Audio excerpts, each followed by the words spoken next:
welcome to another edition of Inside PressBox, presented by Maryland Mutual Mortgage. I'm Stan the Fan Charles, and joining me again this week is Rob Long. Thank you, Stanley. Baltimore Blast forward Juliana Salenza is going to be with us in studio tonight. Jules is in his 11th season with the MISL, and he ranks 4th on the team's all-time scoring list. But first, John Eisenberg of CSNBaltimore.com is here in the wake of the Ravens' season-ending loss in Pittsburgh for the postmortems, looking at the season behind us and what's in store for us in 2011. Johnny Berg, how are you? I'm doing well, thank you, Stan. Things going well at CSNBaltimore.com? Very good. Putting up stuff every day on the Ravens. There'll be stuff you on and the Joe are prolific. Well, there's lots to write about with this team. Especially now. Yeah. That's right. Tell us, in the wake of the loss and the subsequent Greg Madison leaving, the firing of John Matsko, the bringing in Chuck Pagano as a defensive coordinator, and Moeller stepping up, and now all this other news going on. What do you make of all this? Well, I mean, there's always going to be change. There's, win or lose in the NFL, there's going to be change. Here's one of your upper echelon teams, and there's a lot of coming and there's a lot of going. I think what was interesting about the Ravens this year is a successful season. I mean, other than, if only one team can win the Super Bowl, you got to say 13 wins in the second round of the playoffs. Not bad. But I think from the top on down, they realized there were some things wrong this year, just with this team, that it could have performed better. And I think you're seeing some of the fallout there. The defense really wasn't the problem. Greg Madison left for personal reasons, I think, primarily. Yep. But I think the defense could use maybe a jolt to some kind of different look and maybe a little more aggressiveness. It wouldn't be bad. Now the offense, we'll see what happens. They've, the offensive line coach is gone. The offensive line did not play well this year, so that doesn't surprise me at all. It remains to be seen what they do to tweak the offense, which really was the main problem this season. I agree. Greg Madison, I talked to him. He always seemed to have a fondness for coaching college, a young man anyway. But I was just kind of curious. Chuck Pagano, I know what Coach Harbaugh is going to say, but you got a guy like Dean Pease right there in the building, right there on your staff. He seemed to me to be the most qualified candidate for that DC position. He definitely was the most qualified candidate. Dean Pease was a defensive coordinator in New England and 4 years, right? For 4 years, has a long record of coaching. He's one of these guys that knows everything.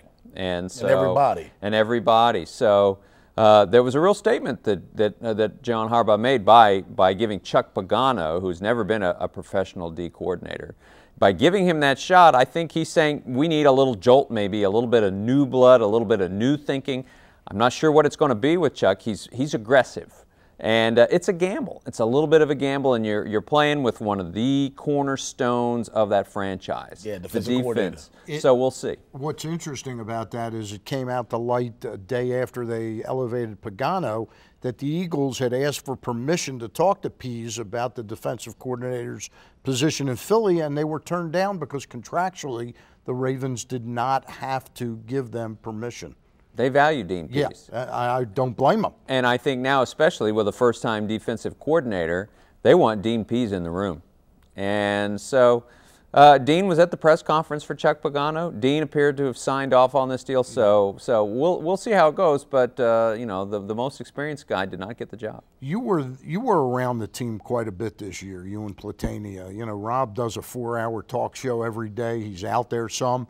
But you're around there all the time. Could you put your finger on what you described earlier of something was missing or something was wrong with this team? Well, to me, the biggest thing that was wrong with the Ravens this year, and it just came out of nowhere, was what has this team done for years? Played good defense and run the ball. Yeah. They couldn't run the ball this year.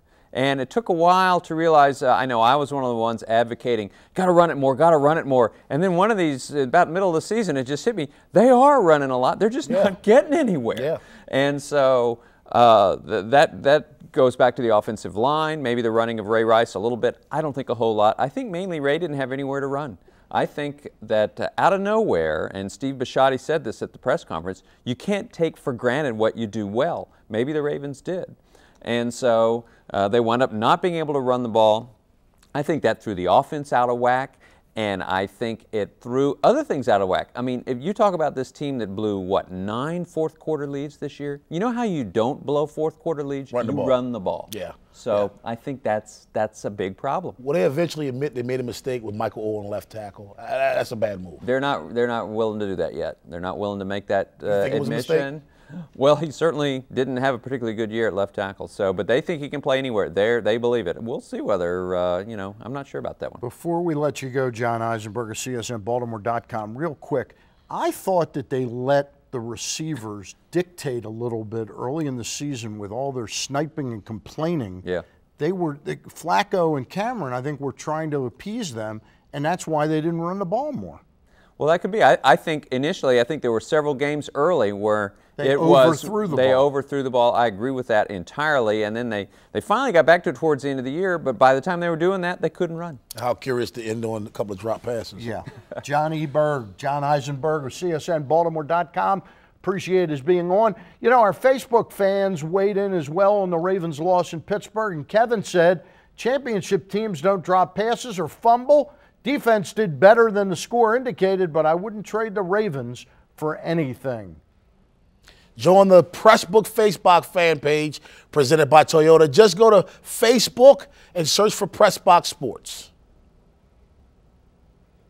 Before we take a break, let's take a look at our photo of the week, brought to you by Ferocity MMA Club and Gracie Jiu-Jitsu Academy, offering classes 6 days a week for amateurs, beginners, and professionals. Go to ferocitymmakeclub.com for details. That's you on the mat right there. Yeah. Sabina Moran snapped this shot of Terrell Suggs with a great playoff run, bringing the sizzle to Pittsburgh quarterback Ben Roethlisberger in last weekend's divisional round loss to the Steelers. Suggs ended up with 11 sacks during the regular season and 5 more in the Ravens' 2 playoff games. You can see more photos from last weekend's game at PressBoxOnline.com, powered by Toyota. We'll be right back with Juliana Salenza of the Baltimore Blast. Stay up to date on the Ravens throughout the offseason at CSNBaltimore.com. John Eisenberg keeps you covered with all the latest Ravens news at CSNBaltimore.com.